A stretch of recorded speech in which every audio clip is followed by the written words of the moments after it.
नमस्कार, स्वागत छ यहाँहरूलाई नेपाल अनलाइन स्कुलको युट्युब च्यानलमा।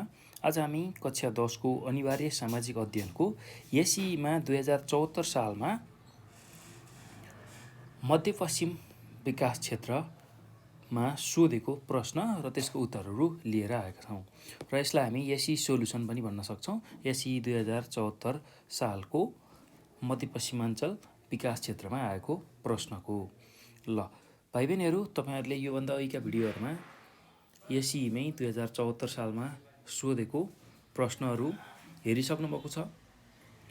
पूर्वाञ्चल, मध्यमाञ्चल, पश्चिमाञ्चल सम्मको भिडियोहरू हेरिसक्नु भएको छ। यदि त्यो हेर्नु भएको छैन भने तपाईहरुले युट्युबमा गएर नेपाल अनलाइन स्कुल कक्षा 10 सामाजिक अध्ययन अथवा सोशल स्टडी एसई सल्भ क्वेसन भनेर हेर्न सक्नुहुन्छ र त्यहाँ भएका सम्पूर्ण भिडियोहरूबाट पढ्न सक्नुहुन्छ र आफ्नो एसई को राम्रो तयारी गर्न सक्नुहुन्छ है त। र विशेष गरेर तपाईहरुले एसई को अन्तिम तयारी गर्दै गर्ने सोच बनाइराख्नु भएको छ भने तपाईहरुले यो भिडियोहरू चाहिँ नछुटाइकन सबै भिडियोहरू हेर्नु होला, किनभने एसई मा विगतमा सोधेका प्रश्नहरूलाई हामीले राम्रोसँग सल्भ गर्न जान्यौं भने अब आउने एसई को परीक्षामा पनि हामीले एकदम राम्रो अङ्क प्राप्त गर्न सक्छौं है त।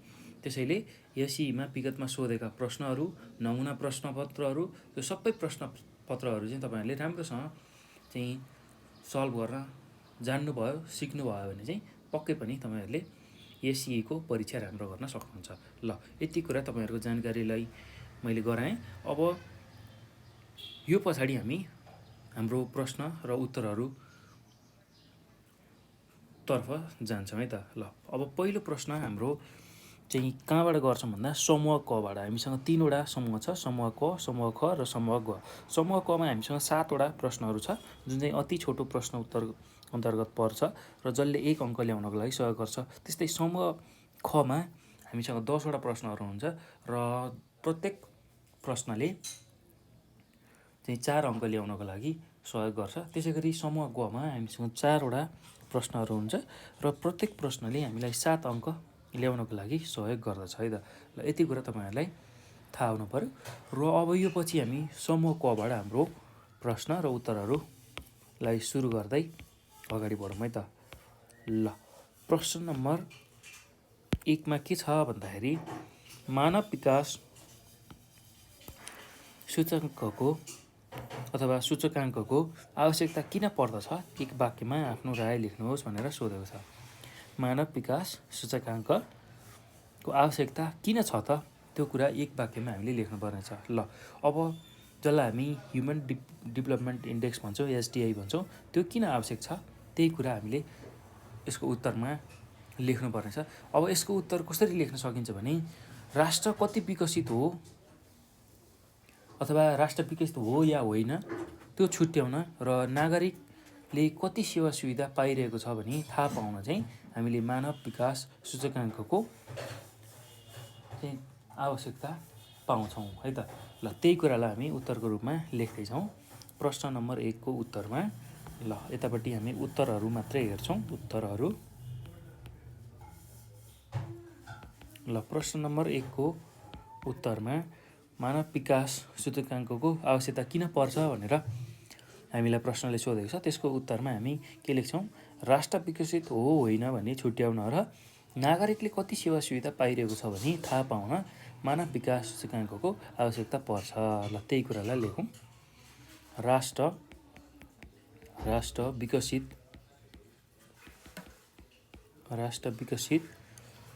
हो होइन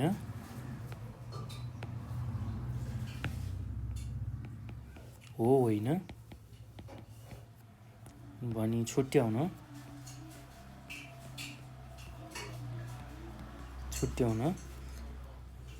र नागरिकले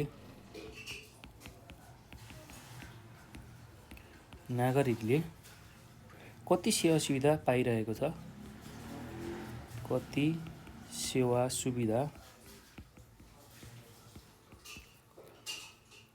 छ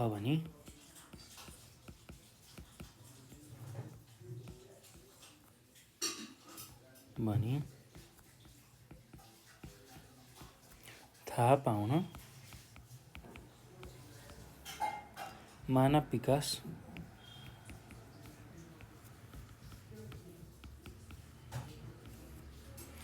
सूचकाङ्कको आवश्यकता पर्दछ।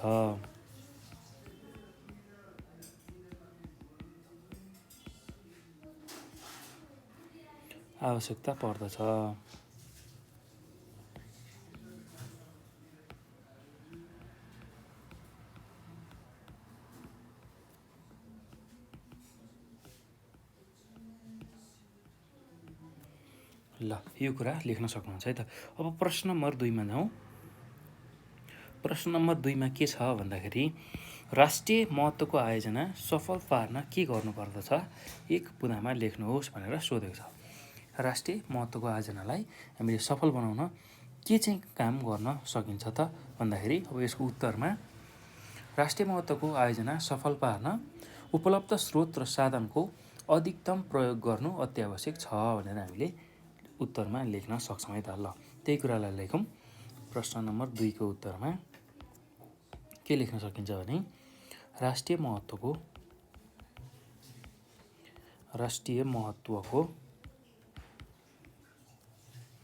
आयोजना सफल पार्न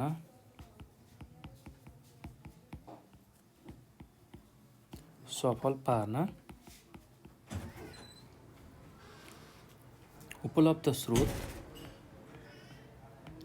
स्रोत र साधनको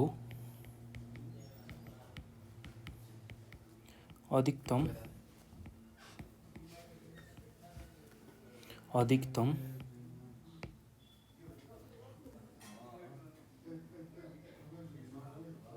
प्रयोग गर्नु अत्यावश्यक छ भनेर हामीले लेख्न सक्छौँ है त। ल अब प्रश्न नम्बर 3 मा जाउँ। प्रश्न नम्बर 3 मा के छ भन्दाखेरि शास्त्रीय नाचको कुनै एक महत्त्व लेख्नुहोस् भनेर सोधेको छ र शास्त्रीय नाचको कुनै एउटा महत्त्व उल्लेख गर्नुहोस् भनेको छ। ल अब के छ त शास्त्रीय नाचको महत्त्व भन्दाखेरि यसको उत्तरमा हामीले के लेख्न सक्छौँ भने शास्त्रीय नृत्य कुनै धर्म विशेष देवी देवताको सांस्कृतिक र धार्मिक पर्वअनुसार नृत्य र वेशभूषा आवरणसहित प्रस्तुत गरिन्छ र त्यसैले चाहिँ आफ्नो संस्कृति र धार्मिक पर्वलाई जगेर्ना गर्न र देवी देवताको जुन सांस्कृतिक र धार्मिक पर्व छ त्यसलाई जगेर्ना गर्नको लागि चाहिँ शास्त्रीय नाचको महत्त्व छ भनेर हामीले लेख्न सक्छौँ है त। ल त्यही कुरालाई लेख्दै जाउँ। प्रश्न नम्बर 3 को उत्तरमा शास्त्रीय नृत्य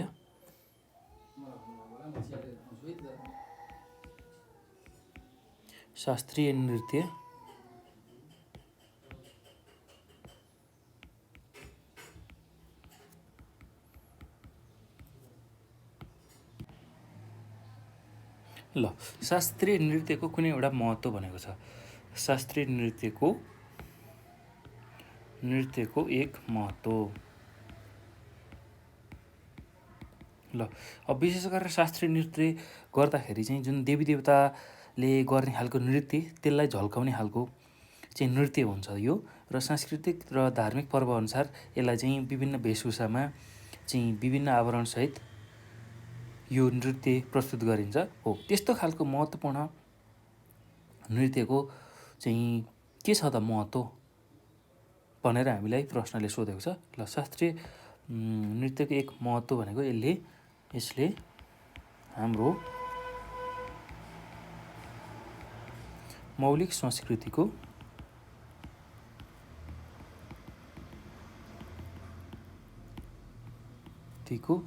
जगेर्ना संरक्षण र जगेर्नामा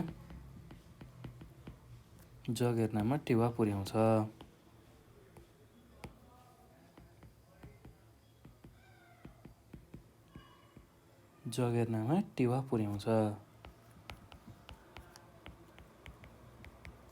अर्थात् मद्दत पुर्याउँछ भनेर हामीले भन्न सक्छौँ है त।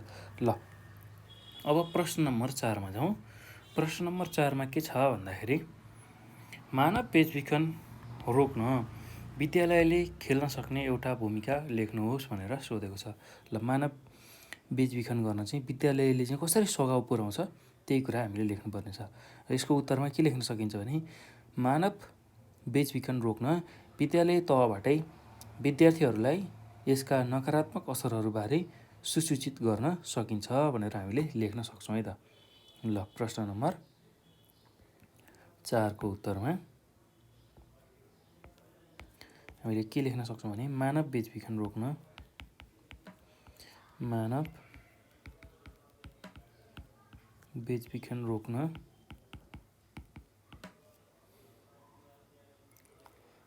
विद्यालय तहबाटै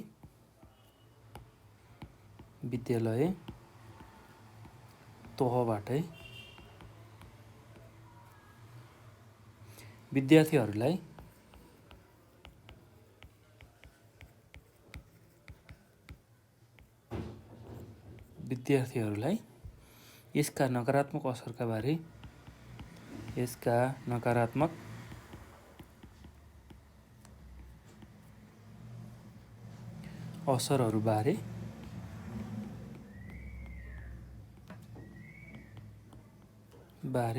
सुसूचित गर्न सकिन्छ।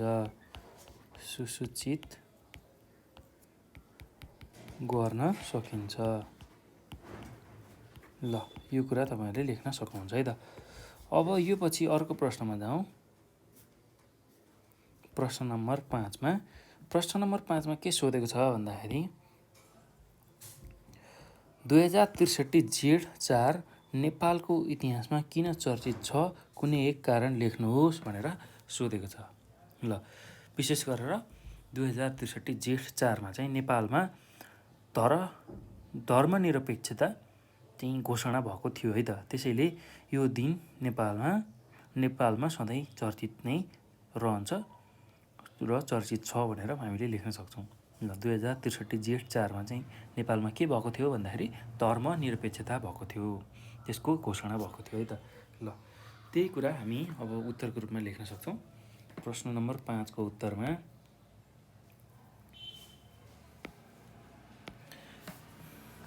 2063 जेठ 4 गते नेपालमा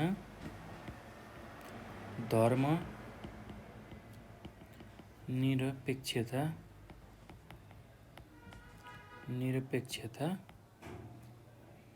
घोषणा भएको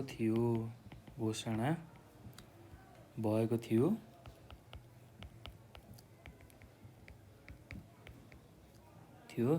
त्यसैले यो दिन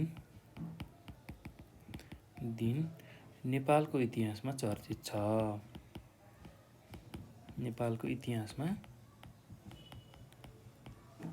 छ। ल अब त्यसै गरी 6 नम्बरको प्रश्नमा जाउँ। 6 नम्बरको प्रश्नमा के सोधेको छ भन्दाखेरि आर्थिक योजनाका कुनै 2वटा विशेषताहरू लेख्नुहोस् भनेर सोधेको छ। ल आर्थिक योजनाको 2टा विशेषतामा पहिलो विशेषता भनेको के हुनसक्छ भन्दाखेरि निश्चित रूपमा वा तोकिएकै स्थान र स्रोतको प्रयोग गर्ने भन्ने कुराको निर्धारण गर्ने।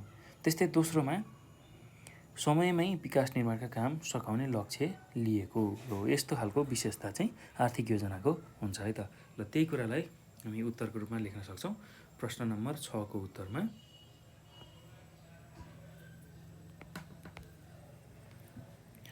आर्थिक योजनाका कुनै 2वटा विशेषता। आर्थिक योजनाका कुनै 2वटा विशेषताहरू।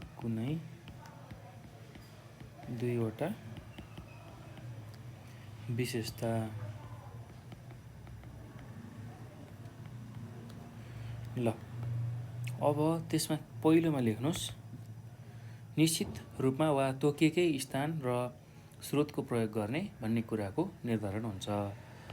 निश्चित रूपमा वा तोकिएकै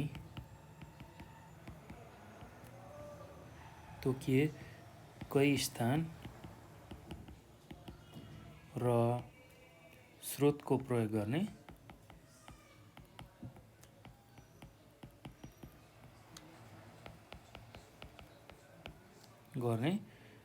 भन्ने कुराको निर्धारण हुन्छ।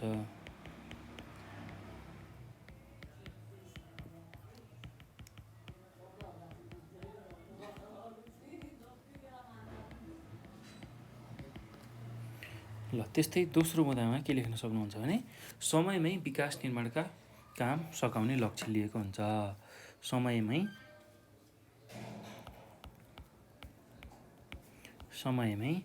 विकास निर्माणका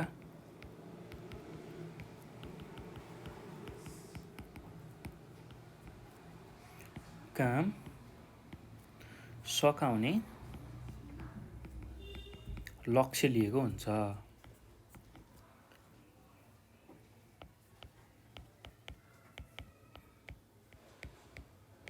ल यो कुरा लेख्नु होला है त। अब त्यसपछि हामी 7 नम्बरको प्रश्नमा जाउँ। 7 नम्बरको प्रश्न के छ भन्दाखेरि संयुक्त राष्ट्रसङ्घीय जनसङ्ख्या कोषले तपाईँको समुदायमा पुर्याउन सक्ने कुनै एक सहयोग उल्लेख गर्नुहोस् भनेर सोधेको छ। ल संयुक्त राष्ट्रसङ्घीय जनसङ्ख्या कोषले तपाईँको समुदायमा कस्तो खालको सहयोग पुर्याउन सक्छ त्यसलाई हामीले लेख्नुपर्ने छ। ल अब यसको उत्तरमा के लेख्न सकिन्छ भने संयुक्त राष्ट्रिय जनसङ्ख्या कोषले मेरो समुदायमा जनसङ्ख्या नियन्त्रण गर्न परिवार नियोजनको काममा सहयोग गर्न सक्छ। ल यसको उत्तरलाई हामीले कसरी लेख्न सक्छौँ भने प्रश्न नम्बर 7 को उत्तरमा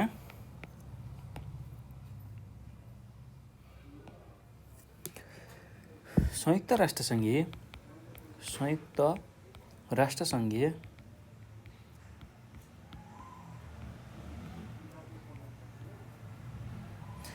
जनसङ्ख्या कोषले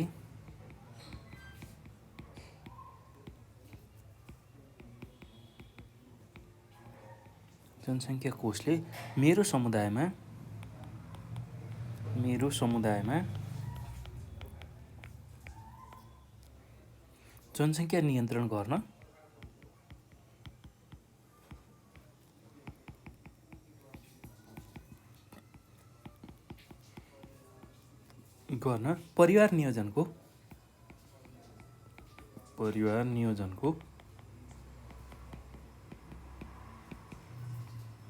परिवार नियोजनको काममा सहयोग गर्न सक्छ।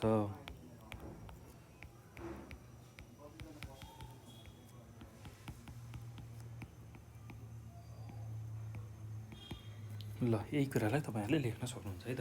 अब यो पछि हामी समूह ख अन्तर्गतको प्रश्न र त्यसको उत्तरहरू हेर्नेछौँ है त। समूह क को हामीले प्रश्न र त्यसको उत्तरहरू हेरिसक्यौँ। अब समूह खमा जाउँ। समूह खमा चाहिँ हामीसँग 10 वटा प्रश्नहरू छ र प्रत्येक प्रश्नले 4 अङ्क ल्याउनको लागि सहयोग गर्छ र छोटो प्रश्न उत्तरहरू हामीले समूह खमा हेर्छौँ है त।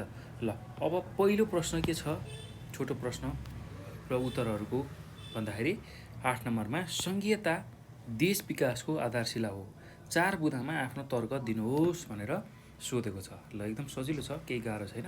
सङ्घीयता चाहिँ देश विकासको एउटा आधार हो। यसलाई चाहिँ 4 वटा बुँदामा हामीले प्रश्न पार्नुपर्ने छ। ल त्यही कुरालाई अब हामी लेख्दै जाउँ। यसको उत्तरमा हामीले के लेख्न सक्छौँ भने सङ्घीयता देश विकासको आधार हो, किनभने अब पहिलो बुँदामा के लेख्न सकिन्छ भने समानुपातिक विकास, सहज पहुँच, सहभागितामा वृद्धि र स्रोत साधनको अधिकतम सदुपयोग गर्न सङ्घीय शासन व्यवस्था धेरै अनुकूल अथवा उपयुक्त देखिन्छ। त्यसै गरी दोस्रो बुँदामा के लेख्न सक्नुहुन्छ भने छिटो छरितो र जनताको नजिकमा रहने यस शासकीय व्यवस्थाको विशेषता हो। यस व्यवस्था एकात्मक शासन व्यवस्थामा जस्तो केन्द्रमा निर्भर हुने जुन परिपाटी हुन्छ त्यसको चाहिँ यो व्यवस्थाले अन्त्य गर्छ। सङ्घीयता विकेन्द्रीकरणको एक महत्त्वपूर्ण अवधारणा हो भनेर पनि हामीले भन्न सक्छौँ है त।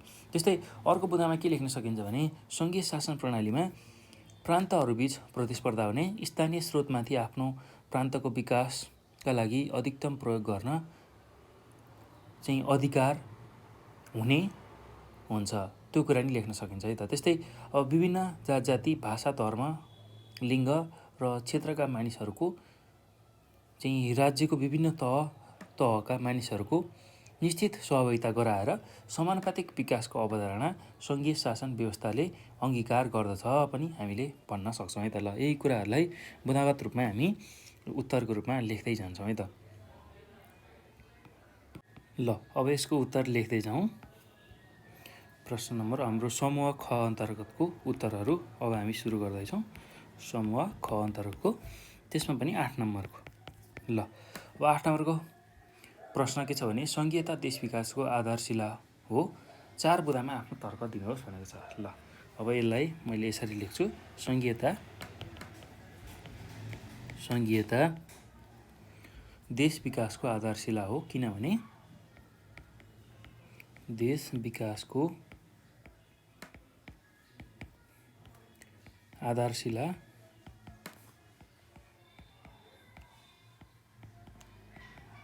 हो, किनभने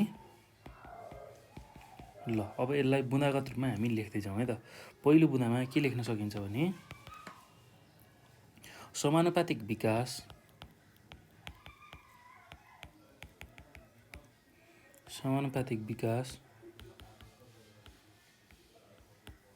त्यस्तै सहज पहुँच, सहभागिता वृद्धि र स्रोत साधनको अधिकतम सदुपयोग गर्न सङ्घीयता शासन व्यवस्था धेरै चाहिँ अनुकूल देखिन्छ भनेर हामीले लेख्न सक्छौँ है त। समानुपातिक विकास, सहज पहुँच, त्यस्तै गरेर सहभागिता वृद्धि र स्रोत साधनको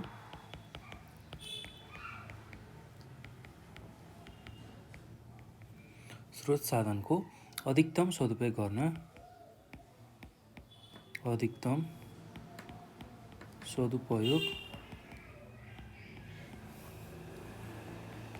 गर्न सङ्घीय शासन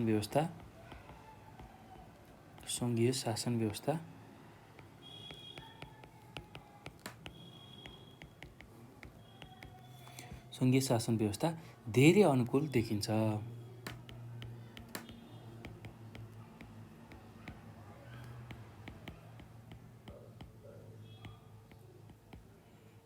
ल, यति कुरा तपाईँहरूले लेख्न सक्नुहुन्छ है त। अब अर्को बुँदामा जाउँ। दोस्रो बुँदामा हामीले दोस्रो बुँदामा के लेख्न सक्छौँ भने छोटो समयमा अथवा छिटो छरितो रूपमा चाहिँ जनताको नजिकमा पुग्ने अथवा रहने यस प्रशासकीय व्यवस्था हो। यस व्यवस्था चाहिँ एकात्मक शासन व्यवस्थामा जस्तो केन्द्रमा निर्भर हुने खालको परिपाटी यसमा हुँदैन र सङ्घीय विकेन्द्रीकरणको एक महत्त्वपूर्ण अवधारणा हो भनेर हामीले लेख्न सक्छौँ है त। ल, यो छिटो छरितो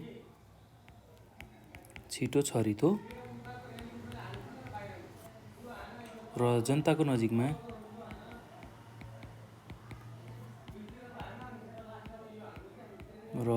नजिकमा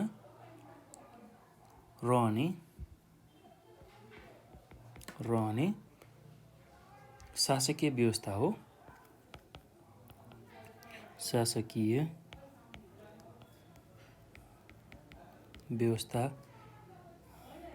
हो।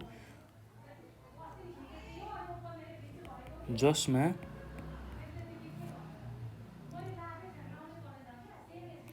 चाहिँ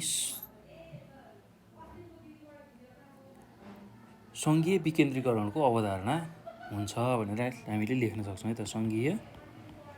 सङ्घीय विकेन्द्रीकरणको सङ्घीय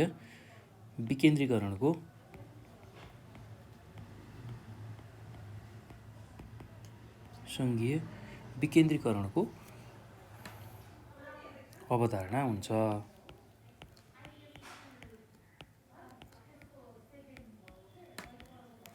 ल यति कुरा तपाईँहरूले लेख्न सक्नुहुन्छ है त। अब अर्को बुदामा के लेख्न सकिन्छ भने सङ्घीय शासन प्रणालीमा प्रान्तहरूबीच प्रतिस्पर्धा हुने, त्यस्तै स्थानीय स्रोतमाथि आफ्नो प्रान्तको विकासका लागि अधिकतम प्रयोग गर्नको लागि अधिकार चाहिँ हुन्छ भनेर हामीले लेख्न सक्छौँ है त। सङ्घीय शासन प्रणालीमा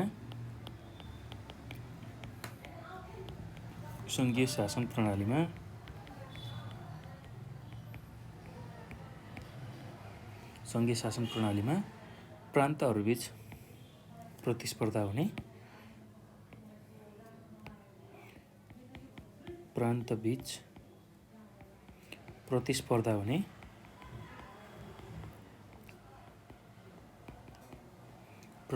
हुने, त्यस्तै स्थानीय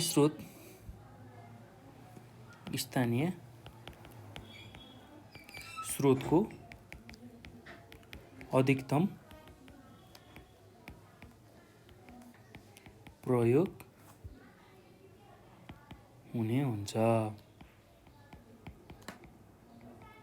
त्यसकारण चाहिँ हामीलाई सङ्घीयता चाहिन्छ र सङ्घीयता नै देश विकासको आधार हो भनेर हामीले भन्न सक्छौँ है त।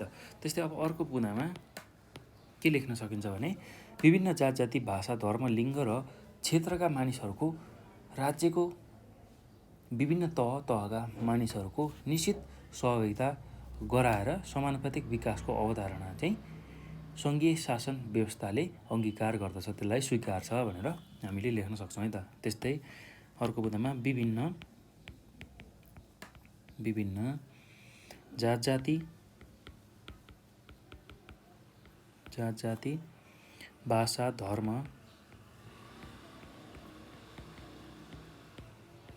धर्म, लिङ्ग र क्षेत्रका मानिसहरूको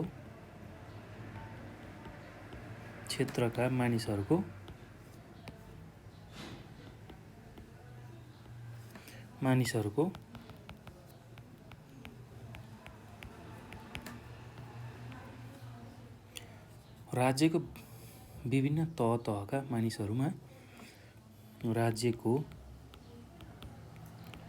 विभिन्न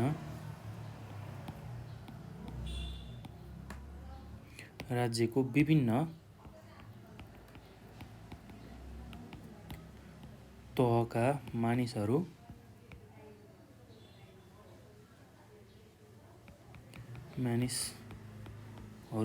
सहभागिता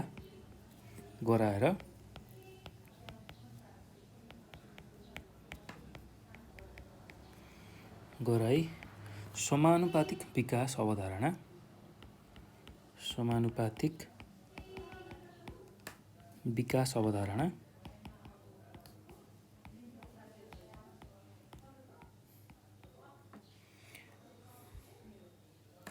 सङ्घीय शासन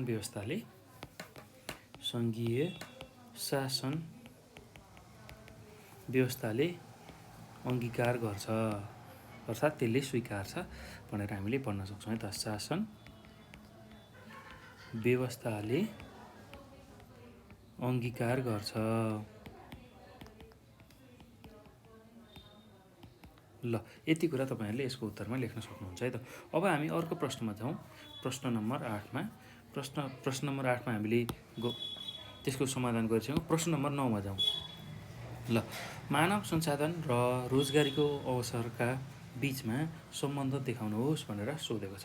ल मानव संसाधन र रोजगारीको अवसरको बीचमा कस्तो खालको सम्बन्ध छ त, त्यसलाई हामीले लेख्नुपर्ने छ है त। ल अब यसको उत्तरमा के कुरा लेख्न सक्नुहुन्छ भने तपाईँहरूले र यसलाई व्याख्या गर्दाखेरि यिनीहरूको सम्बन्ध देखाउँदाखेरि मानव संसाधन र रोजगारीको अवसरको सम्बन्ध देखाउँदाखेरि यसमा कसरी लेखिन्छ उत्तर भन्दाखेरि विशेष गरेर मानव संसाधन र रोजगारीको अवसरको बिचमा सम्बन्ध। ल त्यसमा के लेख्छौँ हामी, सुरुबाट कसरी लेख्न थाल्छौँ भन्दाखेरि मानव संसाधनले कुनै पनि कामका लागि आवश्यक पर्ने सामान्य तथा प्राविधिक मानव स्रोतलाई बुझाउँछ। ल पहिला त मानव संसाधन भनेको के हो त्यसको चाहिँ परिभाषा लेख्छौँ। मानव संसाधन भन्ने बित्तिकै कुनै कामका लागि आवश्यक पर्ने सामान्य तथा प्राविधिक मानव स्रोतलाई नै बुझिन्छ। अब यसले सामान्य कामदारदेखि उच्च र दक्ष प्राविधिकसम्मको मानव जनशक्तिलाई समेट्छ। त्यस्तै देशको आर्थिक, सामाजिक, सांस्कृतिक र वैज्ञानिक उन्नतिका लागि मानव स्रोतको आवश्यकता पर्दछ। देशले आफ्नो अर्थनीति, विकास निर्माणका कार्यक्रम अनुसार तर्जुमा गरेर त्यही अनुरूप सिर्जित रोजगारीका अवसरहरू चाहिँ उपलब्ध गराउनु पर्ने हुन्छ र त्यो रोजगारीको अवसरमा चाहिँ मानवीय स्रोत र त्यसको व्यवस्थापन एकदमै महत्त्वपूर्ण कुरा हुन्छ र मानवीय स्रोतलाई प्रयोग गर्ने र त्यसको व्यवस्थापन गर्नु पनि एकदमै आवश्यक हुन्छ। साथसाथै बजारमा माग भए बमोजिम विभिन्न मानवीय स्रोतहरू दक्ष र अदक्ष अथवा अर्धदक्ष जनशक्तिको दीर्घकालीन र अल्पकालीन आवश्यकतालाई मध्यनजर गर्दै मानव संसाधन उत्पादन गरिनुपर्छ। तब मात्र देशले विकासमा फड्को मार्न सक्छ।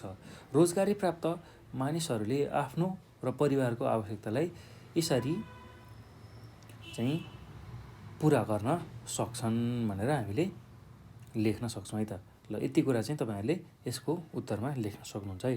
यसको उत्तर मैले लेखाइनँ, यसको उत्तर मैले भनिदिएँ। तपाईँहरूले ध्यानपूर्वक सुन्नुभएको भए यसको उत्तर सजिलै बुझ्नुभयो होला र यदि सुन्नुभएको छैन भने फेरि एकपटक यसलाई दोहोऱ्याएर सुन्न सक्नुहुन्छ र आफूले आफ्नो तरिकाले यसलाई उत्तर लेख्न सक्नुहुन्छ है। र तपाईँहरूले के कुरा ख्याल गर्नुहोस् भने सधैँ उत्तरहरू लेख्दा आफ्नो मौलिक शैलीलाई प्राथमिकता दिएर चाहिँ लेख्नु होला र विशेष गरेर यही उत्तर नै लेख्नुपर्छ भन्ने पनि छैन। एसईमा यहाँ जुन उत्तरहरू मैले तपाईँहरूलाई लेखाइरहेको छु ठ्याक्कै त्यही उत्तर नै हुनुपर्छ भन्ने छैन। मुख्य बुँदा चाहिँ तपाईँहरूले छुटाउनु भएन र अरू बुँदालाई चाहिँ अरू कुराहरूलाई आफ्नै शैलीमा तपाईँहरूले व्याख्या गर्न सक्नुहुन्छ है त। विशेष गरेर आफ्नै मौलिकता झल्काएर चाहिँ लेखेको प्रश्न र त्यसको उत्तरहरूलाई चाहिँ सबैभन्दा बढी प्राथमिकता दिइन्छ है त। र त्यसैले तपाईँहरूले जुन प्रश्न सोध्छ त्यसको चाहिँ उत्तर दिँदाखेरि आफ्नो मौलिकपन झल्काएर लेख्नु होला। त्यो गर्नुभयो भने तपाईँहरूलाई अङ्क प्राप्त गर्न सजिलो हुन्छ है त।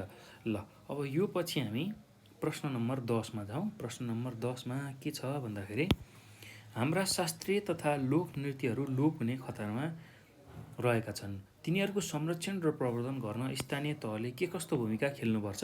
4वटा भूमिका प्रस्तुत गर्नुहोस् भनेर सोधेको छ। ल हेर्नुहोस् त, हाम्रो जुन शास्त्रीय र लोक नृत्यहरू छ त्यो चाहिँ अहिले लोप हुने खतरामा पुगिसकेको छ। अब तिनीहरूको संरक्षण र प्रवर्धन गर्न स्थानीय तहले के कस्ता भूमिका खेल्नुपर्छ त्यही कुरा चाहिँ हामीले 4वटा बुँदामा प्रस्तुत गर्नुपर्नेछ। र पहिलो बुँदामा यसको उत्तरमा कसरी लेख्न सकिन्छ भन्दा शास्त्रीय तथा लोक नृत्यका जानकार, त्यस्तै शिक्षक, जात्रा पर्वका बेलामा नृत्य गर्ने जातिहरूलाई स्थानीय तहले मासिक भत्ता दिन सके राम्रो र प्रोत्साहन दिनु पर्यो। ल त्यो गरियो भने चाहिँ हाम्रो शास्त्रीय र लोक नृत्यहरू लोप हुने खतराबाट बचाउन सकिन्छ है त। त्यस्तै अर्को के गर्न सकिन्छ भन्दाखेरि स्थानीय चाहिँ तहले नृत्यको जिम्मा लिने व्यक्ति, समूह र संस्थान जसलाई हामी गुठी भन्छौँ हो त्यसलाई निरन्तर रूपमा चलाउनको लागि जनचेतना अभिवृद्धि गर्ने साथै आर्थिक सरसहयोग पनि गर्ने। त्यस्तै अर्को के गर्न सकिन्छ भन्दा राष्ट्रिय र अन्तर्राष्ट्रिय दिवसहरू र व्यक्तिहरूको स्वागत सत्कार जस्ता विभिन्न कार्यक्रममा हाम्रो शास्त्रीय र लोक नृत्यको प्रदर्शन गर्ने। त्यस्तै अर्को बुँदामा के गर्न सकिन्छ भने अहिले शैक्षिक जिम्मेवारी स्थानीय तहहरूलाई हस्तान्तरण भएको अवस्थामा विद्यालयको विभिन्न तहको अथवा तहमा रहेको विषयमा शास्त्रीय र लोक नृत्य सम्बन्धी पाठहरू राख्नु बुद्धिसम्मत होला भनेर हामीले लेख्न सक्छौँ है त। ल त्यही कुरालाई हामी अब बुदागत रूपमा लेख्दैछौँ है त। प्रश्न नम्बर 10 को उत्तरमा ल हाम्रा शास्त्रीय र लोकनृत्यहरू लोप हुने खतरामा छन्। तिनीहरूको संरक्षण र प्रवर्धन गर्न स्थानीय तहले निम्नलिखित भूमिका र कामहरू गर्न सके अझ राम्रो हुन्थ्यो भनेर तपाईँहरूले सुरुमा लेख्नु होला है। हाम्रा शास्त्रीय तथा लोकनृत्यहरू लोप हुने खतरामा रहेका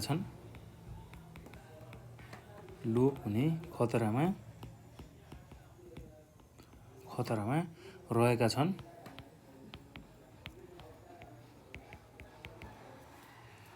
तिनीहरूको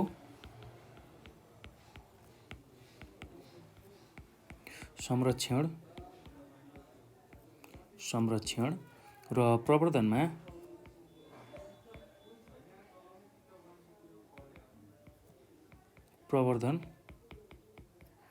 गर्न स्थानीय तहले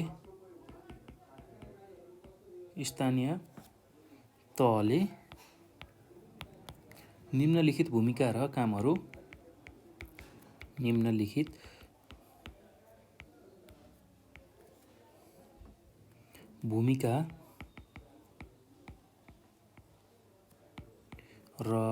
कामहरू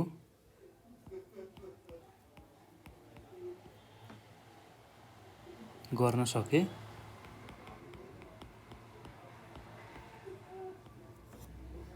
अझ राम्रो हुन्थ्यो।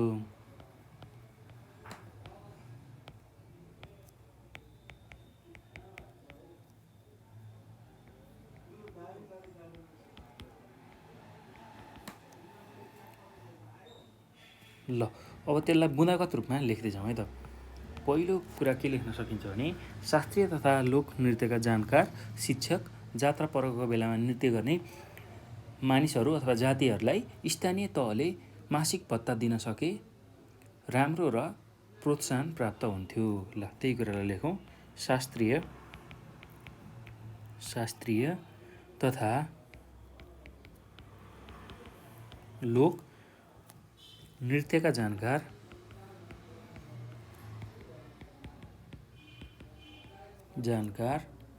शिक्षक त्यसै गरी जात्रा पर्वका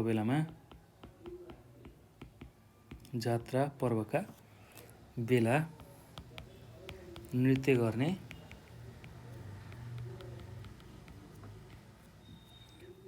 गर्ने जातिहरूलाई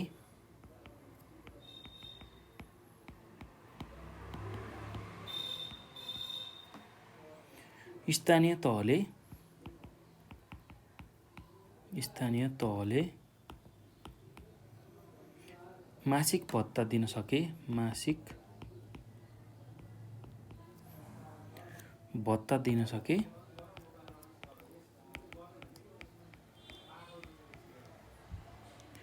राम्रो र प्रोत्साहन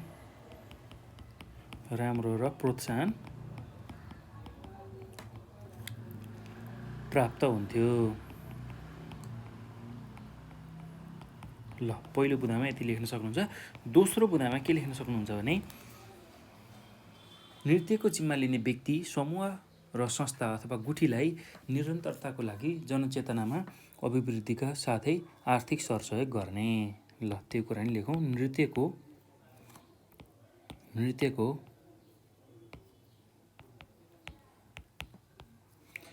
जिम्मा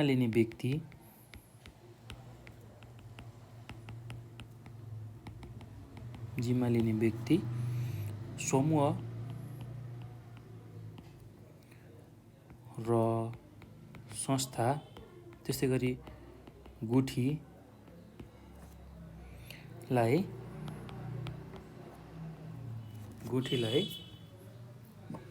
निरन्तरताको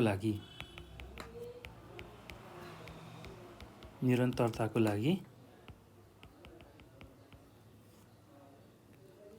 जनचेतना अभिवृद्धिका लागि जनचेतनामा अभिवृद्धिका साथै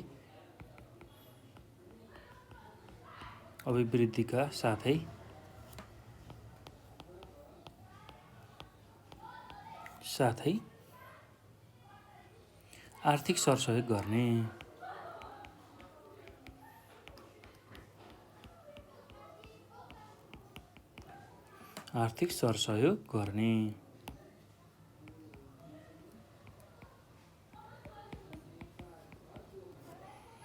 ल त्यस्तै अर्को बुँदामा के लेख्न सकिन्छ भने राष्ट्रिय र अन्तर्राष्ट्रिय दिवसहरू र व्यक्तिहरूको स्वागत सत्कार जस्ता विभिन्न कार्यक्रममा हाम्रो शास्त्रीय र लोकनृत्यको प्रदर्शन गर्ने।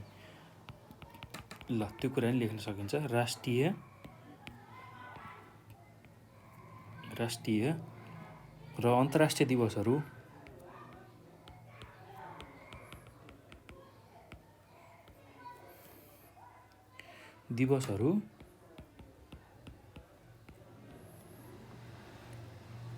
र व्यक्तिहरूको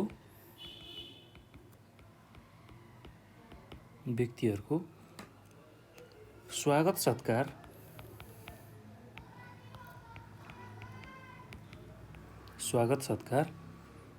जस्ता विभिन्न कार्यक्रमहरूमा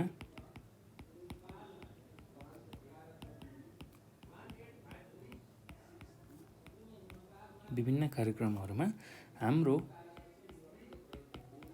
शास्त्रीय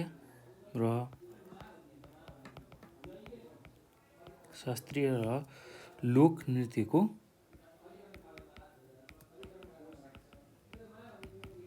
लोकनृत्यको प्रदर्शन गर्ने।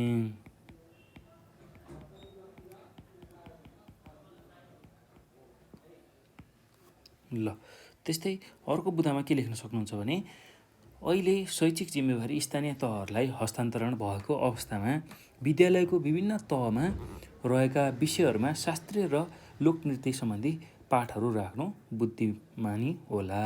ल त्यो पनि हामीले लेखौँ है त। अर्को बुँदामा अहिले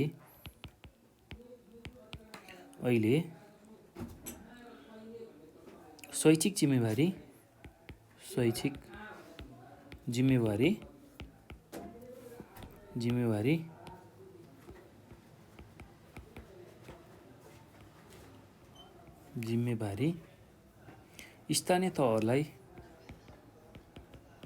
स्थानीय तहहरूलाई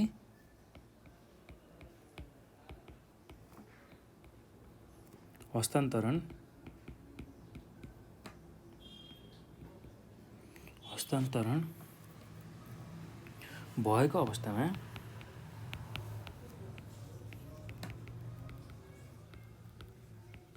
भएको अवस्थामा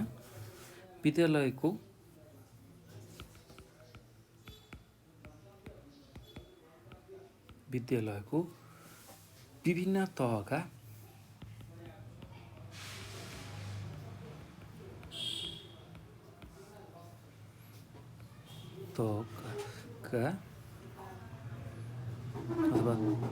तहका विषयहरूमा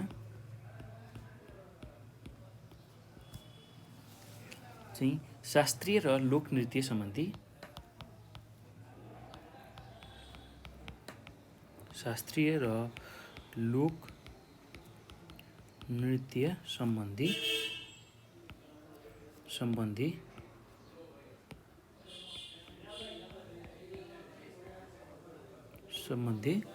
पाठहरू राख्नु बुद्धिमानी होला भनेर हामीले भन्न सक्छौँ है। त्यो गऱ्यो भने चाहिँ हाम्रो लोक नृत्य र शास्त्रीय नृत्य चाहिँ हामीले संरक्षण गर्न सक्छौँ, जोगाउन सक्छौँ है त। ल यति नै कुरा तपाईँहरूले यसको उत्तरमा लेख्नु होला। र अब हामी अर्को प्रश्नमा जाउँ। अर्को प्रश्न के छ भन्दाखेरि प्रश्न नम्बर 11मा घर परिवार र आमा बाबुप्रतिको सम्मानबाट विश्व बन्धुत्वको भावना विकास हुन्छ। यस भनाइसँग तपाईँ सहमत हुनुहुन्छ व्याख्या गर्नुहोस् भनेर सोधेको छ। ल, घर परिवार र आमा बुवाप्रतिको जुन सम्मान छ त्यसबाट चाहिँ विश्व बन्धुत्वको भावना विकास हुन्छ कि हुँदैन, त्यो कुरामा तपाईँ सहमत हुनुहुन्छ या हुनुहुन्न, त्यो कुरा चाहिँ अब तपाईँहरूले व्याख्या गर्नुपर्ने छ है त। ल, अब यसको उत्तरमा कसरी लेख्न सकिन्छ भने, ल अब यसको उत्तर म भनिदिन्छु, ध्यानपूर्वक सुनेर तपाईँहरूले सजिलै लेख्न सक्नुहुन्छ है। ल, अब यसमा के लेख्न सकिन्छ भने, घर परिवार र आमा बाबुप्रतिको सम्मानबाट विश्व बन्धुत्वको भावना विकास हुन्छ। यस भनाइप्रति म बिल्कुल सहमत छु।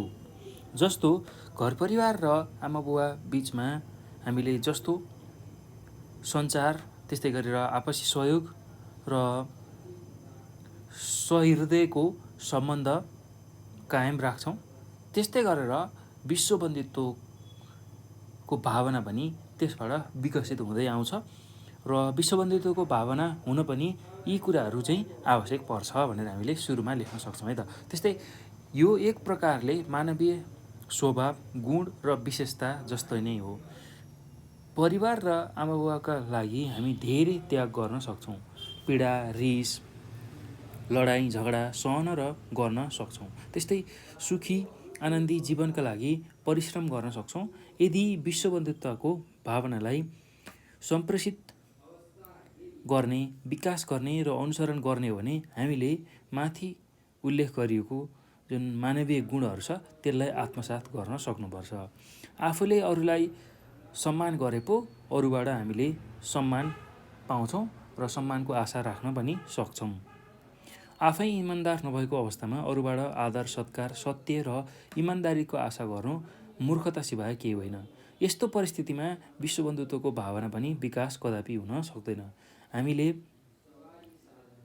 अहमवादलाई, जुन मै हुँ भन्ने जुन घमण्ड हुन्छ, त्यो अहमवादलाई त्याग गर्नुपर्छ।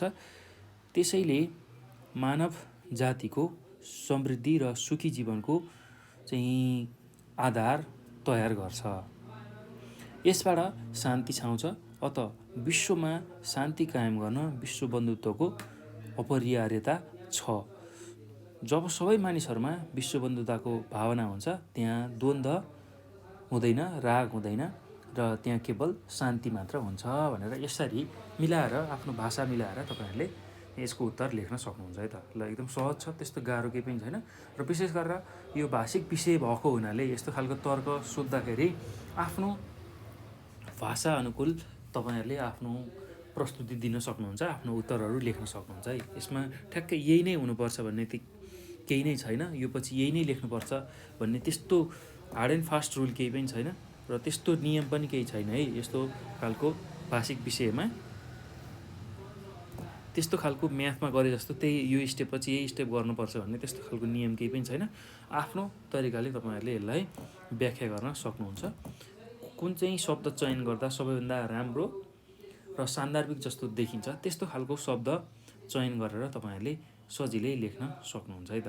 ल, अब यो पछि हामी अर्को नम्बरको प्रश्नमा जाउँ। अर्को नम्बरको प्रश्नमा के छ भन्दाखेरि, नेपालको वर्तमान संविधानमा सरकार गठन भएको 2 वर्षसम्म अविश्वासको प्रस्ताव संसदमा दर्ता गर्न नपाइने प्रावधान छ। उक्त प्रावधान तपाईँलाई कस्तो लाग्यो? 4 बुँदामा प्रस्ट्याउनुहोस् भनेर सोधेको छ। ल, हेर्नुहोस् त, नेपालको अहिलेको वर्तमान संविधानमा चाहिँ के भनेको छ भन्दाखेरि, सरकार गठन भएको 2 वर्षसम्म अविश्वासको प्रस्ताव संसदमा दर्ता गर्न नपाइने भन्ने प्रावधान बनाइएको छ। अब यो प्रावधान कस्तो हो त? यो चाहिँ तपाईँलाई कस्तो लागिरहेछ यो प्रावधान? त्यही कुरा चाहिँ तपाईँहरूले प्रस्ट्याउनु पर्नेछ कुनै 4वटा बुँदामा। ल, अब यसलाई कसरी लेख्न सकिन्छ भने, यसको उत्तरमा नेपालको वर्तमान संविधानमा सरकार गठन भएको 2 वर्षसम्म अविश्वासको प्रस्ताव संसदमा दर्ता गर्न नपाइने प्रावधान छ। उक्त प्रावधान मलाई व्यक्तिगत रूपमा धेरै राम्रो लागेको छ। किनभने अब बुँदा लेखौँ है। किनभने भन्ने बित्तिकै अब पहिलो बुँदा के हुनसक्छ भन्दाखेरि, विगतका वर्ष चाहिँ हरेक वर्ष भइरहने सरकार परिवर्तनले चाहिँ फोहोरी खेललाई निरन्तरता दिइरहेको छ। जुन सरकार परिवर्तनको त्यो फोहोरी खेल थियो त्यसको अन्त्य गर्न चाहिँ यो एकदमै राम्रो संवैधानिक प्रावधान हो भनेर हामीले लेख्न सक्छौँ है त। जुन सरकार परिवर्तन भइरहेको थियो समय समयमा 1 वर्षभित्रै 2-3 पटक सरकार परिवर्तन हुने त्यस्तो खालको स्थिति पनि थियो हो। त्यसलाई चाहिँ के गर्छ, यसले अन्त्य गरिदिन्छ। संवैधानिक प्रावधानले त्यस्तो खालको कदमलाई अन्त्य गरिदिन्छ। त्यस्तै अब अर्को बुँदामा के लेख्न सक्नुहुन्छ भने सरकार परिवर्तन हुँदा सरकारले ल्याउने नीति निर्माण र विकासका कार्यक्रमहरूमा नै प्रभाव पर्थ्यो र त्यो प्रभावलाई कम गर्न र केही कामहरूमा निरन्तरता पनि दिन यो व्यवस्था सही छ। अन्यथा सरकार परिवर्तन हुँदा नयाँ गठन भएको सरकारले पुरानो नीति नियम विकासका कार्यक्रमलाई व्यवस्था गर्ने चलन थियो। अब सायद त्यस्तो अवस्था नरहला भनेर हामीले भन्न सक्छौँ है त।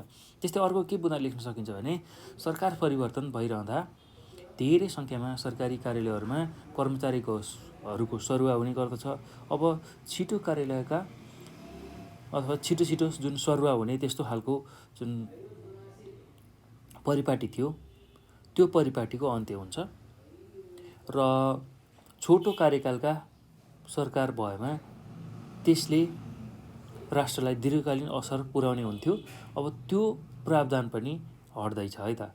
यदि चाहिँ यस्तो खालको प्रावधान ल्याइयो भने जहाँ चाहिँ सरकार गठन भएको 2 वर्षसम्म अविश्वासको प्रस्ताव ल्याउन नपाइने खालको प्रावधान भयो भने यो समस्या पनि हटेर जान्छ है त।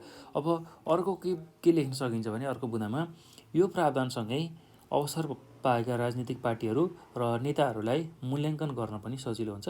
यसकारण निर्वाचनमा जनताले सही पार्टी र उम्मेदवारलाई जिताउन र हराउन उचित निर्णय लिन पनि सहयोग पुग्छ भनेर तपाईँहरूले लेख्न सक्नुहुन्छ है त। ल, त्यही कुरालाई अब हामी केही छोटकरीमा बुँदागत रूपमा लेखौँ।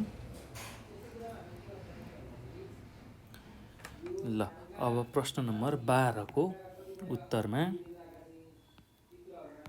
के लेखौँ भन्दाखेरि नेपालको वर्तमान संविधानमा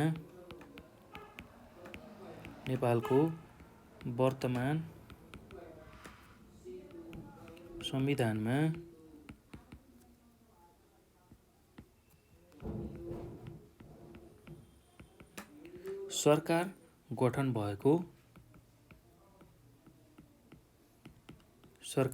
भएको 2 वर्षसम्म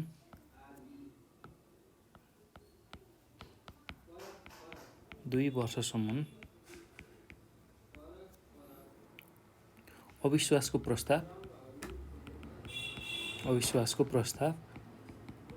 प्रस्ताव संसदमा दर्ता गर्न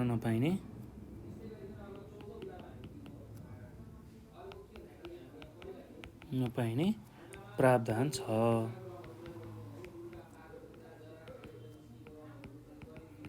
उक्त प्रावधान मलाई व्यक्तिगत रूपमा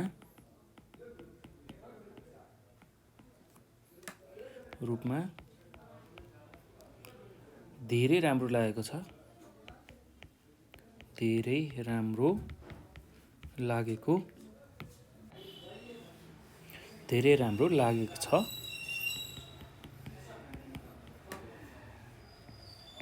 किनभने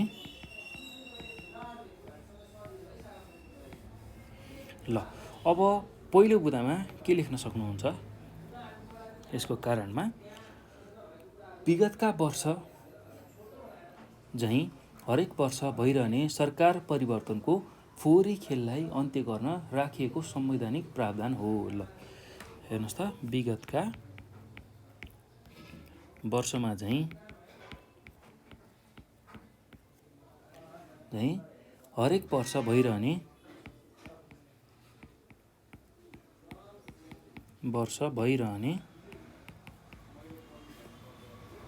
सरकार परिवर्तनको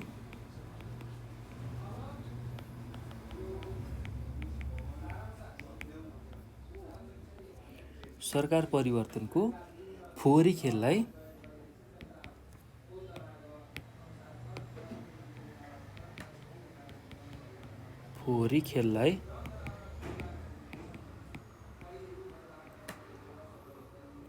अन्त्य गर्न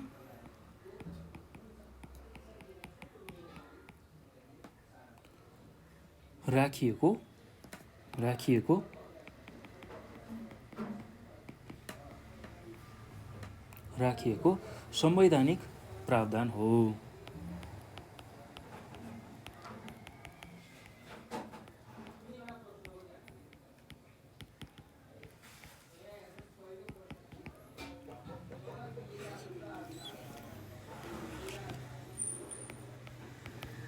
ल अब दोस्रो बुँदामा के लेख्न सक्नुहुन्छ भने सरकार परिवर्तन हुँदा सरकारले ल्याउने नीति निर्माण र विकासका कार्यहरूमा पर्ने प्रभावलाई कम गर्न र केही कामहरूमा निरन्तरता दिन पनि यो व्यवस्था सही छ। अन्यथा सरकार परिवर्तन हुँदा नयाँ गठन भएको सरकारले पुरानो नीति नियम विकासका कार्यक्रमलाई व्यवस्था गर्ने चलन थियो। अब सायद यस्तो अवस्था हुँदैन होला।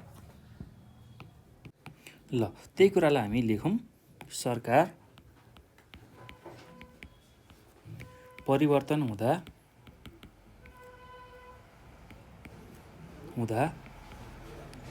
सरकारले ल्याउने नीति निर्माण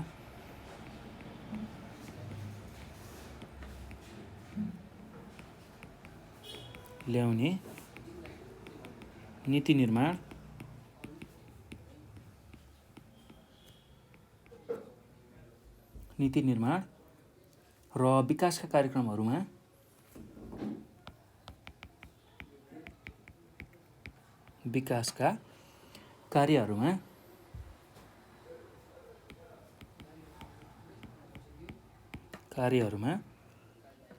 पर्ने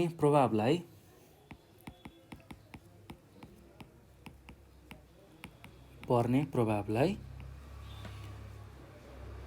कम गर्न र केही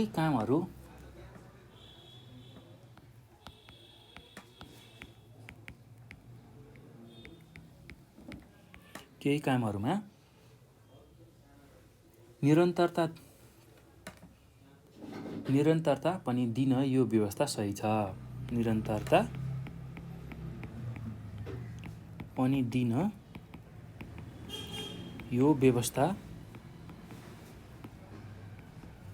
छ। ल यो कुरा लेख्न सक्नुहुन्छ। अन्यथा सरकार परिवर्तन हुँदा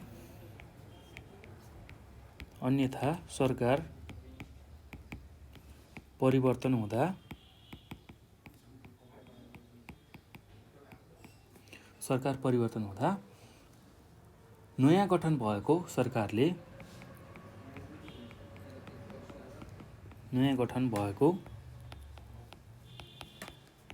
सरकारले पुरानो नीति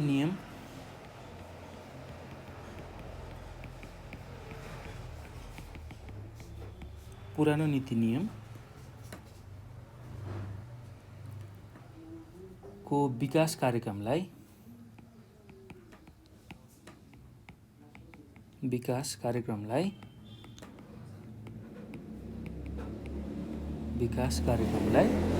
व्यवस्था गर्ने चलन थियो।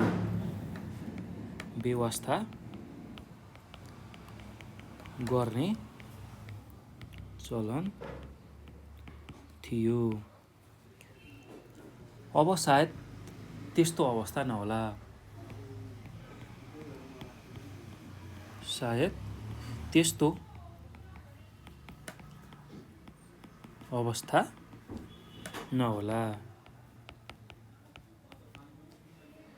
ल त्यस्तै गरेर अब अर्को बुँदामा के लेख्न सक्नुहुन्छ भने सरकार परिवर्तन भइरहँदा धेरै सङ्ख्यामा सरकारी कार्यालयहरूका कर्मचारीहरूको सरुवा हुने गर्दछ।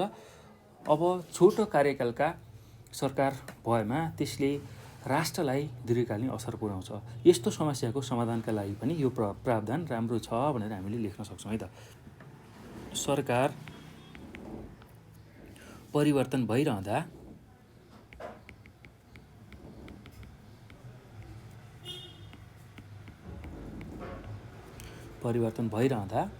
धेरै सङ्ख्यामा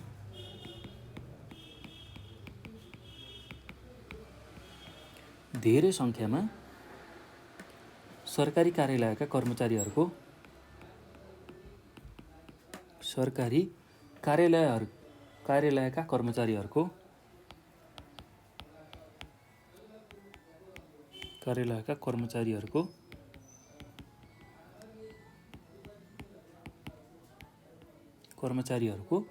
सरुवा हुने गर्दछ।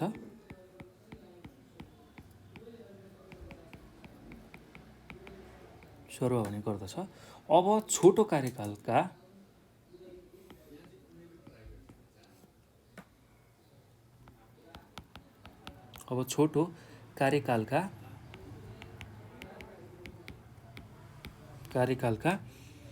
सरकार भएमा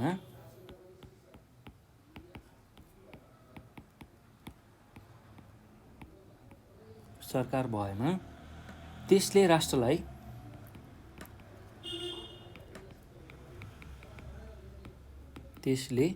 राष्ट्रलाई दीर्घकालीन असर पुर्याउँछ।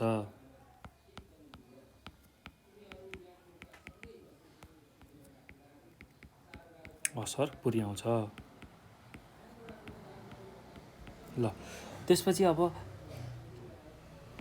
यस्तो समस्याको समाधानका लागि पनि यो प्रावधान राम्रो छ भनेर लेख्न सकिन्छ है त। यस्तो समस्याको समाधानका लागि पनि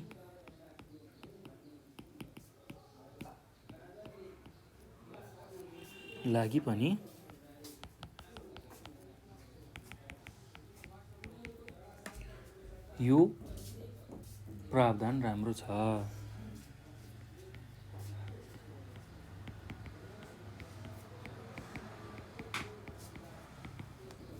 ल यो कुरा तपाईहरुले लेख्नु होला है त।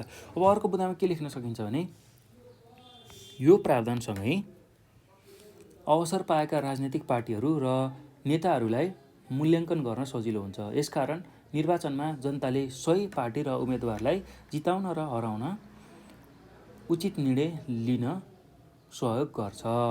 ल त्यही कुरा हामी लेखौँ। यो प्रावधानसँगै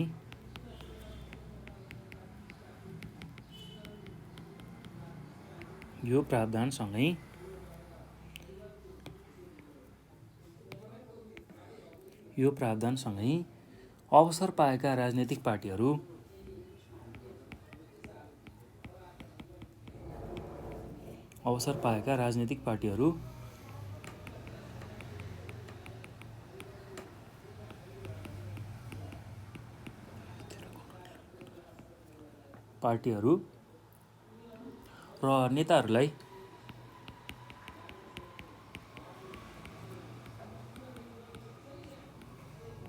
र नेताहरूलाई मूल्याङ्कन गर्न सजिलो हुन्छ।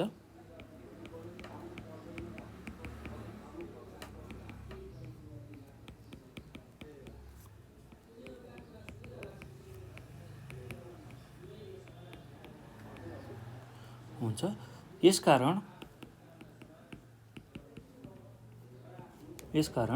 निर्वाचनमा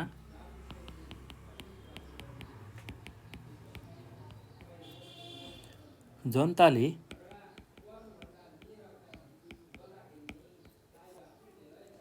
सही पार्टी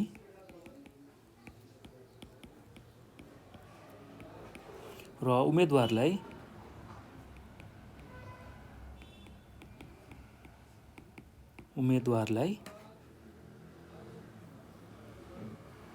जिताउन र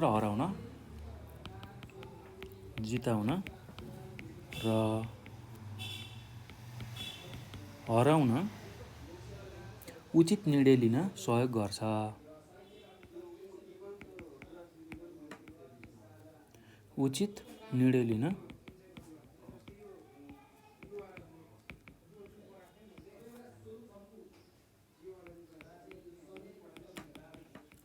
गर्छ।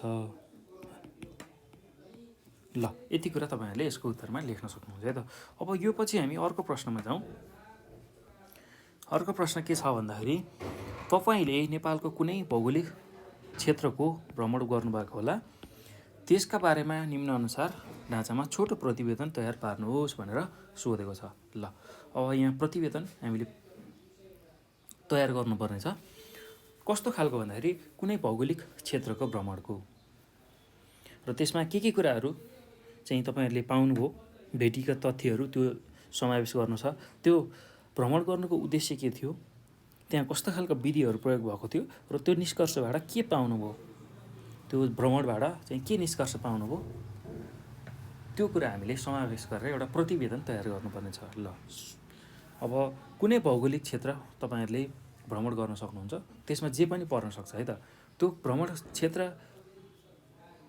चाहिँ भ्रमण गर्नुको प्रमुख उद्देश्य के हो, त्यस्तै त्यहाँ कस्तो खालको विधिहरूको प्रयोग गरियो, त्यहाँ चाहिँ कस्तो खालको तथ्यहरू भेटियो र त्यसलाई चाहिँ आफ्नो निष्कर्ष त्यसबाट के पाउनुभयो तपाईँहरूले, त्यो कुरा चाहिँ तपाईँहरूले यहाँ व्याख्या गर्नु पर्यो है त। ल अब यसको उत्तरमा के लेख्न सकिन्छ भन्दाखेरि, अब कुनै एउटा ठाउँमा तपाईँ जानुभयो, भौगोलिक क्षेत्रको भ्रमण गर्नुभयो, मानिलिउँ म अहिले चितवन राष्ट्रिय निकुञ्जको भ्रमण गर्ने मौका पाएर त्यहाँ घुम्न गएँ है त।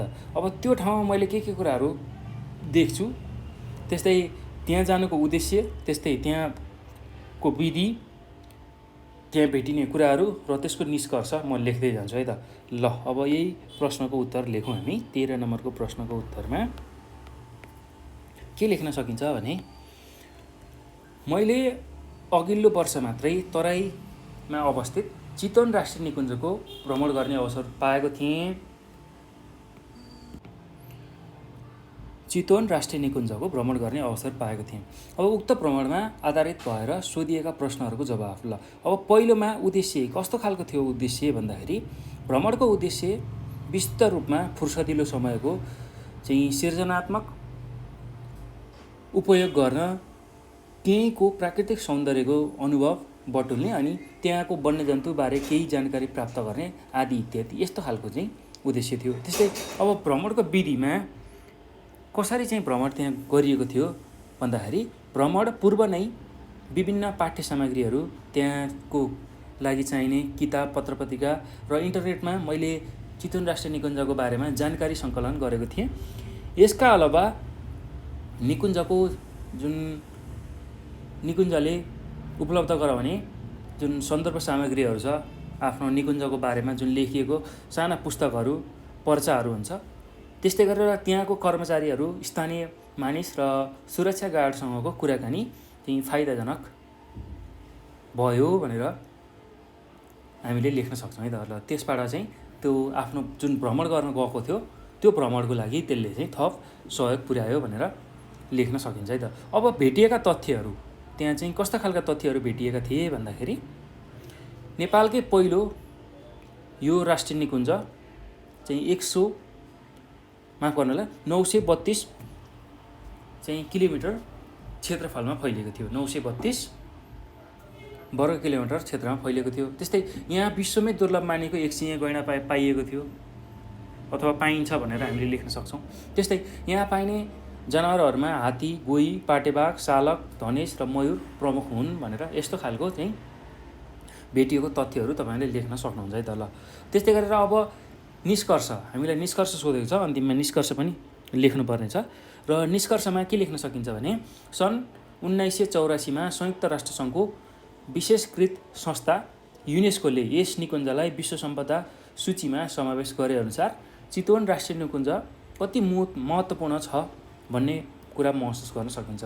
हरेक नेपाली आफ्नो जीवनमा एकपटक पुग्नै पर्ने यस ठाउँको आफ्नो अनुभव विशेषता छन्। निकुञ्ज वरपरको थारू बस्तीले पनि नेपालको सांस्कृतिक पक्षलाई अझ उगार्छ। यी यस्ता विशेषताका कारण चितवन राष्ट्रिय निकुञ्ज चाहिँ आन्तरिक र बाह्य पर्यटनको केन्द्र हो भन्ने कुरामा कुनै दुई मत छैन भनेर हामीले यस्तो खालको उत्तर लेख्न सक्छौँ है त। ल अब यसको उत्तर म लेखाउन भाइ बहिनीहरू, यसको मुख्य हामीले गर्नुपर्ने कुराहरू चाहिँ उद्देश्य थियो। पहिलोमा उद्देश्य, त्यहाँ भ्रमण गर्नुको उद्देश्य। ल त्यसलाई म फेरि एकपटक भनिदिन्छु, उद्देश्य। त्यस्तै गरेर अर्को थियो विधि। त्यस्तै गरेर अर्को थियो भेटिएका तथ्यहरू।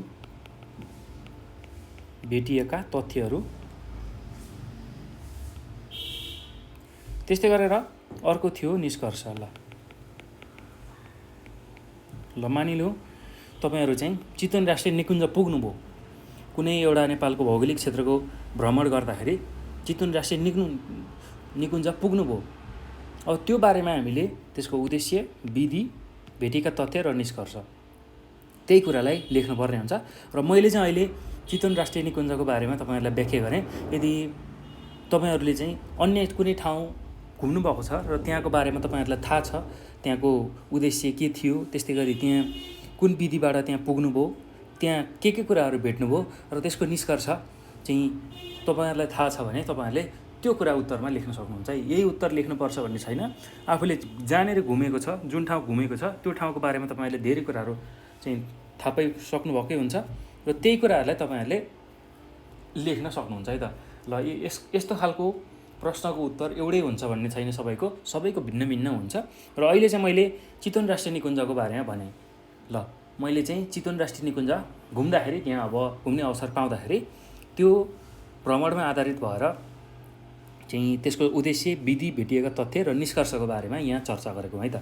ल अब यसको उद्देश्यमा हामीले के लेख्न सक्छौँ भने भ्रमणको उद्देश्य चाहिँ विशुद्ध रूपमा फुर्सदिलो समयको सृजनात्मक उपयोग गर्न र त्यहाँको जुन प्राकृतिक सौन्दर्य छ त्यसको अनुभव बटुल्न र त्यहाँको वन्यजन्तु जुन विश्वमै दुर्लभ मानिएका वन्यजन्तुहरू त्यहाँ पाइन्छ, जस्तै एकसिङे गैँडा, त्यस्तै गरेर धनेश, यस्ता खालका जुन लोपोन्मुख हुन लागेका पशुपन्छीहरू त्यहाँ पाइने कुराको बारेमा जानकारी प्राप्त भयो है त। त्यसको उद्देश्य त्यो जानकारी प्राप्त गर्नु थियो, त्यो भएर त्यहाँ गइयो, त्यसरी लेख्न सकिन्छ। अब त्यहाँको विधि, त्यहाँ पुग्नलाई कसरी पुगियो भन्दाखेरि अब त्यहाँ भ्रमण गर्दाखेरि चाहिँ विभिन्न स्रोत साधनहरू, जस्तै कि त्यो ठाउँको बारेको ज्ञान हामीलाई हुनुपर्ने हुन्छ र त्यो ज्ञान कसरी पाउन सकिन्छ भन्दा अब इन्टरनेट आदिको माध्यमबाट प्राप्त गर्न सकिन्छ।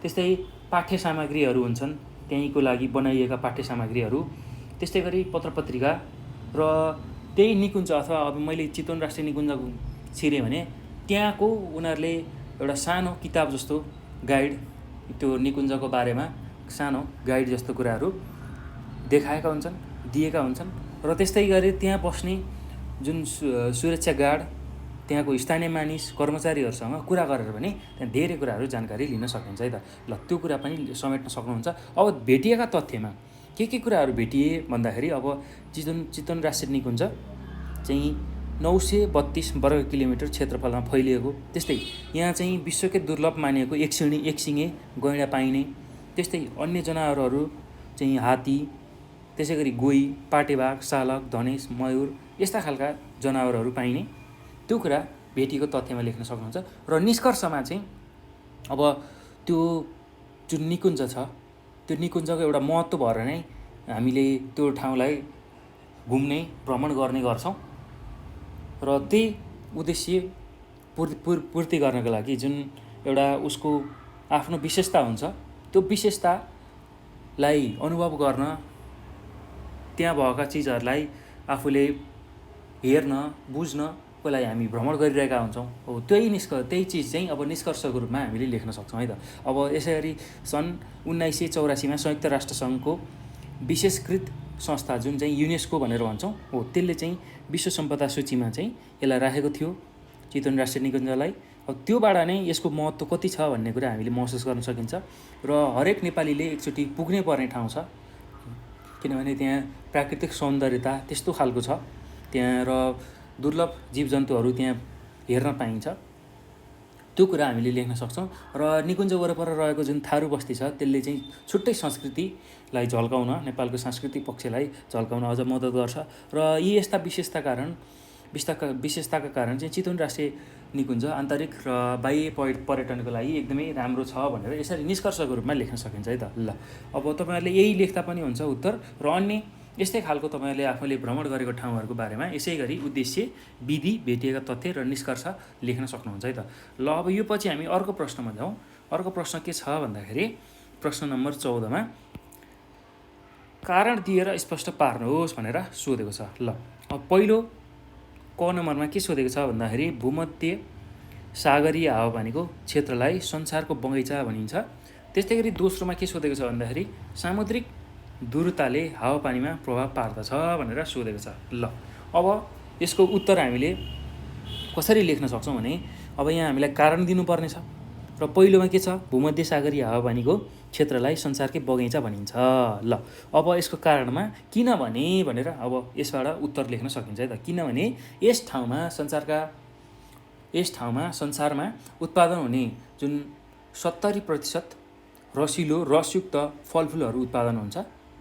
प्रशस्त मात्रामा फलफुल खेती र उत्पादन हुने कारणले यसलाई संसारको बगैँचा भनिएको हो भनेर हामीले लेख्न सक्छौँ है त। त्यस्तै अब दोस्रो नम्बर अथवा ख नम्बरमा चाहिँ के छ भन्दाखेरि सामुद्रिक दूरताले हावापानीमा प्रभाव पार्छ। ल यसको पनि कारण दिनुपर्ने छ र त्यही कुरालाई अब हामी लेख्न सक्छौँ। कसरी लेख्न सक्छौँ भने जमिन तथा पानीको जुन तात्ने र सेलाउने स्वभाव बिल्कुल फरक हुन्छ। जमिन एक तरिकाले तात्छ र सेलाउँछ, त्यस्तै पानी एक तरिकाले तात्छ र सेलाउँछ। हो, त्यो उनीहरूको स्वभाव बिल्कुल फरक हुन्छ। जमिन छिटो तात्छ र छिट्टै सेलाउँछ, तर पानी ढिलो तात्छ र ढिलो सेलाउँछ। त्यसैले जमिन र पानीको क्षेत्रमा हावापानीको अवस्था फरक हुन्छ। त्यो कुरा हामीले बुझ्नुपर्छ है त। यसर्थ सामुद्रिक क्षेत्रको प्रभावले समुद्र वरपरको भागमा चाहिँ कस्तो अवस्था हुन्छ भन्दाखेरि सुरम्पा अवस्था हुन्छ र जमिनको भित्री भागमा समुद्रको प्रभाव नपर्ने हुनाले हावापानी शुष्क रहन्छ भनेर हामीले लेख्न सक्छौँ है त। ल त्यही कुरालाई हामीले उत्तरको रूपमा लेखौँ। ल प्रश्न नम्बर 14 को उत्तरमा के लेख्न सकिन्छ भने ल क नम्बरमा हामीलाई के सोधेको छ भन्दा भूमध्य सागरीय हावापानीको क्षेत्रलाई संसारकै बगैँचा भनेर भनेको छ है त। ल अब त्यही कुरालाई हामी कारणसहित प्रश्न पारौँ। ल भूमध्य सागरीय हावापानी क्षेत्रलाई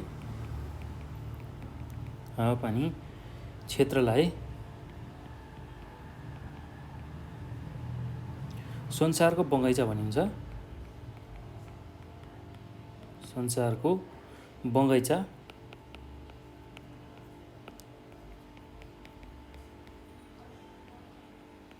भनिन्छ किनभने यस ठाउँमा संसारमा उत्पादन हुने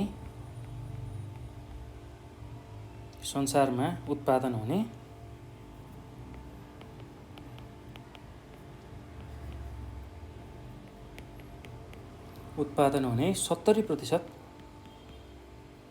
रसिलो रसयुक्त फलफुलहरूको उत्पादन हुन्छ।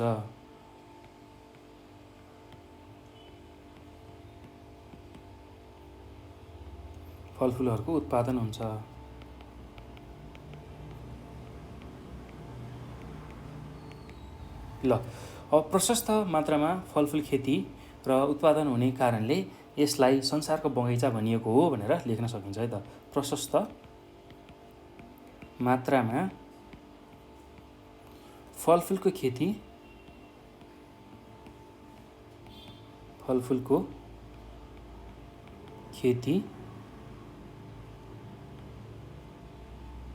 र उत्पादन हुने कारणले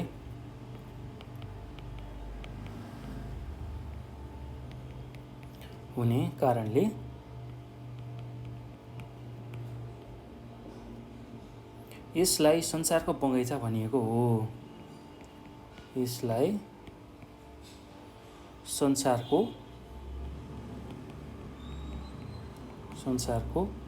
बगैँचा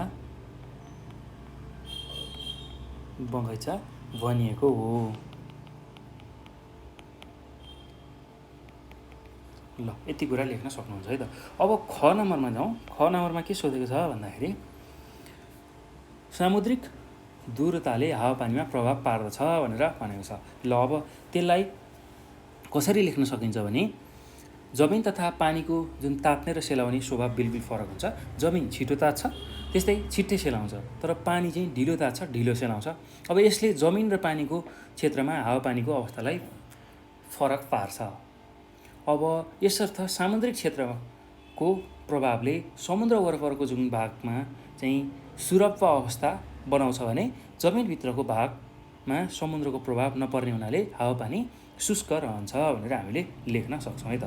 ल त्यही कुरालाई लेख्दै जाउँ।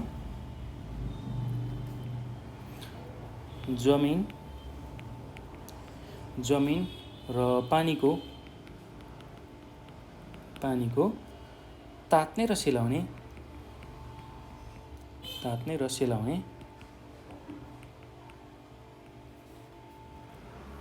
स्वभाव बिल्कुल फरक छ।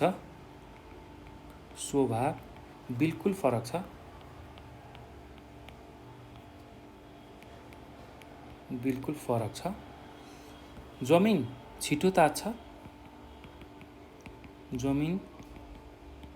छिटो तात्छ, र छिट्टै सेलाउँछ।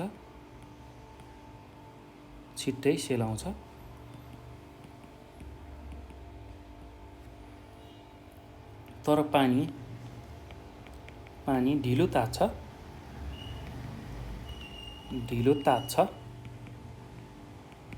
र ढिलो सेलाउँछ।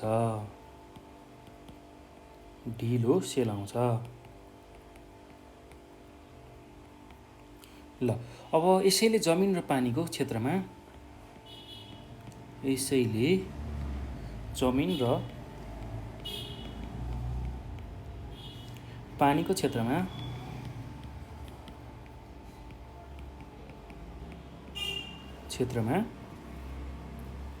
हावापानीको अवस्था फरक हुन्छ।